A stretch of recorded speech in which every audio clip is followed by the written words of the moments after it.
don't just need our carvers and the things we might have needed pre-contact, but we need our doctors, our lawyers, our mechanics, our hairdressers.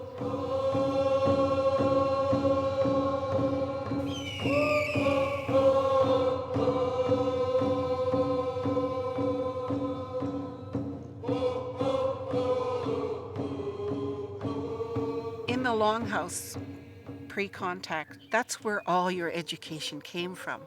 There's a real push by the province, by Canada, for First Nations to step up and take some of these roles. We are the fastest growing population. We have the population to do it. We just need to make education safe, education feel good. It's a real difficult thing to explain. We always don't feel like we fit in, right? But when you start doing things like acknowledging whose territory, having elders at a blessing, having an elder in the college, having First Nations programs, you start to buy in. We welcome you today to celebrate with us as we put forward a longhouse that has long been worked on, and we're finally going to celebrate that today.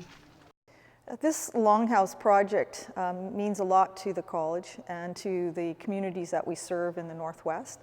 The Longhouse is a symbolic expression of a commitment that the college has made to serve all peoples of the Northwest. That the community college like this, a public post-secondary institution, would build something in the traditional style of the First Nations of this area is hugely significant in that this is something to be proud of. It's a rich and meaningful culture that we need to share.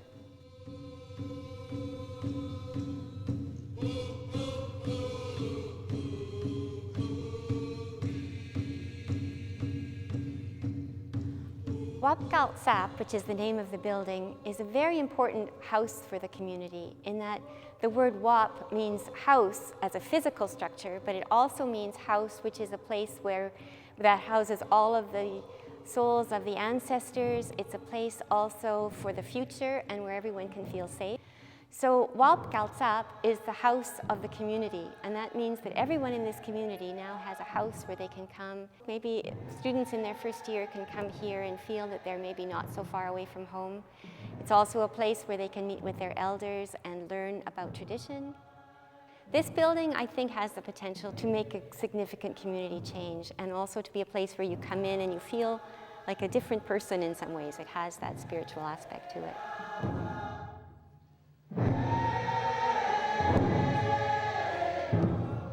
What I'm expecting today is a gathering of all of the nations of the Northwest and all of the bands. And there's over 8 different nations and 27 different bands joining us today in celebration.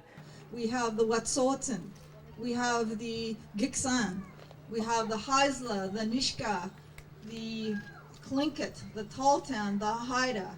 They are all here, so it's a fantastic day, as well as the Métis. So can you believe that? That's amazing.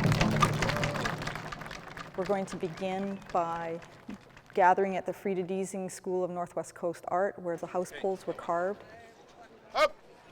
We're going to be drumming those over to the Longhouse.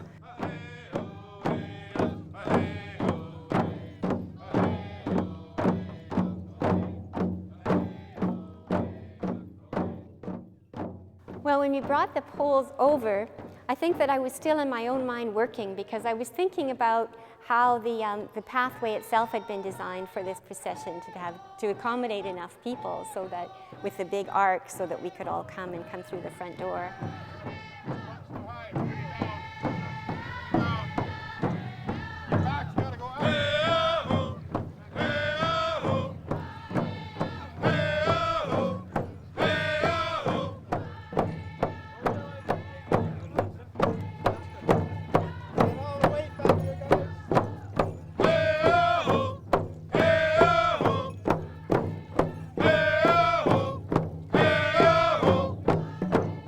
Were such an important part of the building because, again, they represent the welcoming. They're the welcome figures, and so it was It was for me a moment of completion, that the building would then be truly welcoming for the whole community.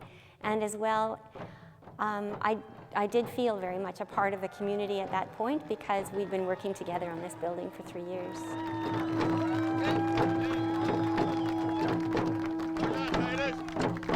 Then we'll be raising those poles. Those poles will be blessed by an elder from Kitselis. It was her grandson that actually carved those poles.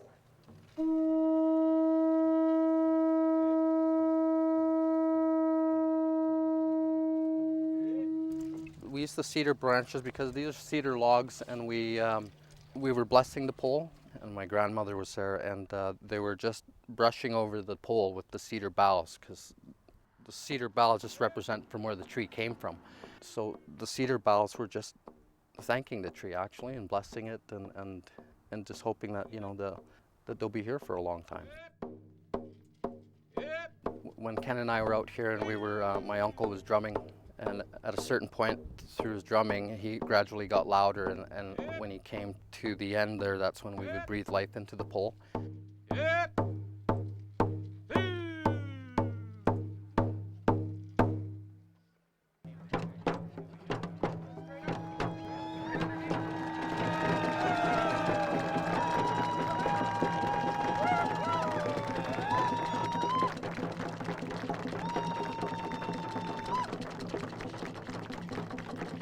Entering the Longhouse, the board chair, who is also Nishka, will be cutting a cedar rope, which is significant of the ceremonies of opening buildings. And another elder from the territory is going to be blessing the building. Inside the building, we're going to be unveiling some amazing sculptures and wall paintings done by artists and instructors from the Frida Diesing School of Northwest Coast Art. And we're going to be celebrating this magnificent asset and building structure. The main building is supported by the exterior walls and these 4 columns here, which are then bridged across and supported with a buildup of timbers and poles, the way it would have been done traditionally. One of the key aspects of working with that is that things have to be notched together to understand exactly how these large logs are going to shrink over time.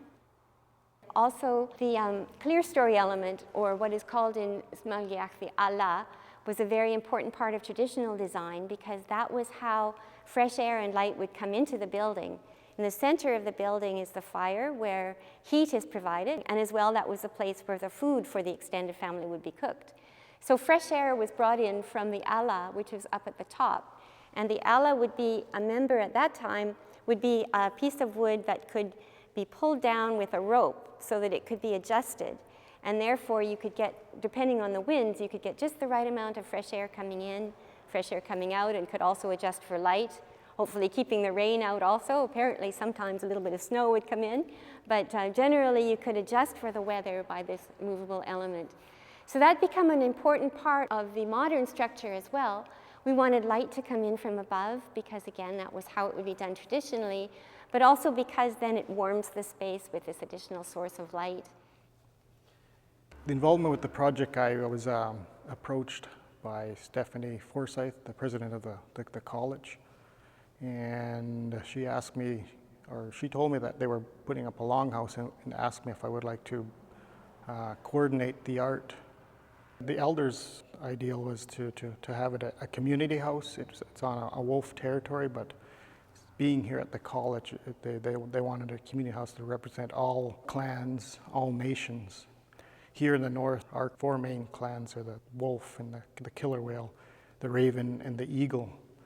And many of the nations in the north have those clans in their nations. I was asked to be the lead painter for the interior screens in the house front itself. We had quite a number of students actually come in and help out for a few days to get practice on a large scale piece like this. So it gave them a really good idea on how we put together a design, and as well as putting it into production, being able to work on a large scale from this size. It's 40 feet across, 20 feet high. I designed the eagle, and I also designed the wolf. These long posts, they're so high, they're so big and wide, we decided that it'd be more better if we do something that we could hang onto the post other than stand against. These house posts were based on the frontlets that the chiefs used and wanted to portray that because of the richness that this house will hold. The wealth of that knowledge is going to be very abundant. I was very honored to have worked on the wolf because this is wolf land and I'm also a wolf.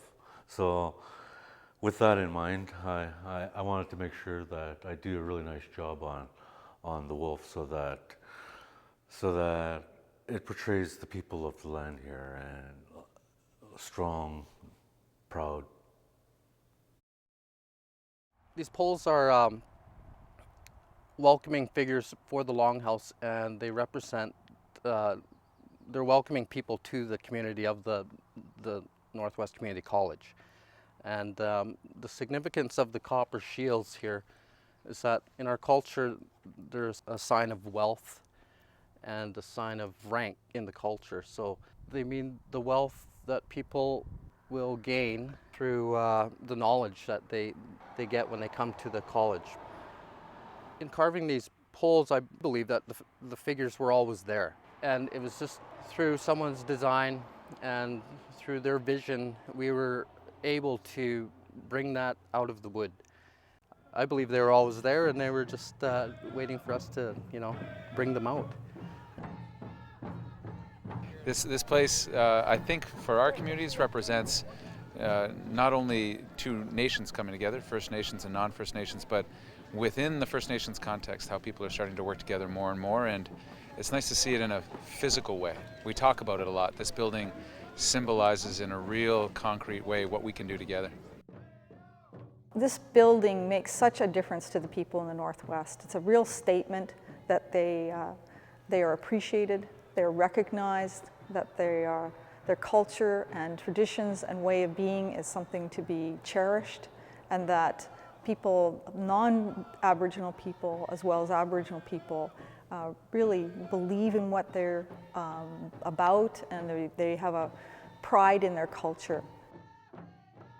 To come in a place that's familiar is so welcoming, makes them feel at ease, and it creates a very non-threatening environment. The Tsimshian Nation is growing strong again, and through the arts. And it's not just the Tsimshian people, it's all the First Nations people in this area. We're just surrounded by all this beauty that we see every day, and I think we take for granted sometimes. And so the art is, for me, is a way to give back. I can take from this experience and continue the tradition of teaching the arts to the younger generation like it has for me. So something like the Longhouse itself really is sort of a footprint for our culture to show that we're part of the community and that we are involved with post-secondary institutions. It's like we've gone full circle. And I know that we're not even close to the end of our journey. So now we have this Longhouse where there is going to be education taking place, and it's going to be a different kind of education, but it's also going to help us fit into the community because we need that kind of education now.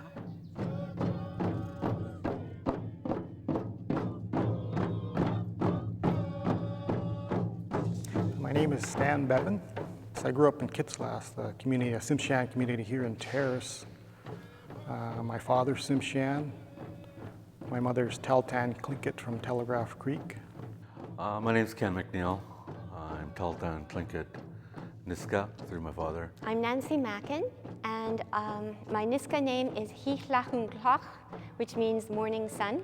My name's Dean Heron. I'm Casca Tlingit from Teslin, Yukon, member of the Wolf Clan. My name is Stephanie Forsyth. My Tsimshian name is Morning Star, and I'm from the Blackfish clan. My name is Titus Auckland. My Tsimshian name is Gum Gum Geos, and it means morning sun. And I'm from Kitsillas of the Killer Whale clan, and I come from the house of Duck-IA. Well, my name is Daryl Moore, and my Nishka name is Gisuhut Gibu. I come from the family of Git Giganich. from the village of Longhouse, and I'm under the house of Nagwaun. When I introduce myself, I always use Hagwalakam Sarkis because that is my Nishka name. And in our culture, there's only one Hagwalakam Sarkis in the whole Pacific Northwest, and that's me.